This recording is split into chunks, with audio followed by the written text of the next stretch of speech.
साथीहरू, सायद अब आउँदै चुनावलाई लक्षित गर्दै होला पुष्पकमल दाहाल प्रचण्डले सानो ठुला गरी 11वटा पार्टीलाई एउटै पार्टी बनाएर अब आउने चुनावमा यो सबैभन्दा देशको ठुलो पार्टी बन्छ भनेर हिँड्दैछन्।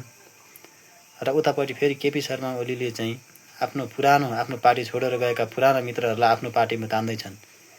यसै गरी तान्नी र पार्टी ठुलो बनाउने क्रममा पुष्पकमल दाहाल प्रचण्डले केपी शर्मा ओलीलाई के भने एकचोटि यो भिडियो हेर्नुहोस् त साथीहरू। घर फर्क भनेर वास्तवमा भत्किएको र डढेको घरमा के फर्किनु, त्यो दम्ब र अहङ्कारले ध्वस्त भएको घर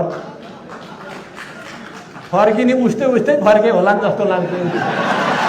दुईजना फर्किया भयो भने उस्तै फर्के होला। अस्ति कि कहिले घर फर्क भनेर वास्तवमा भत्किएको र साथीहरू भिडियो त हेरिहाल्नुभयो होला कि। यसै गरी यताको मान्छे उताको मान्छे यता तान्दैमा र नयाँ पार्टी खोल्दैमा देशलाई माया गर्ने सच्चा देशप्रेमी लिडर हाम्रो देशले पाउला त साथीहरू भन्नुहोस् है।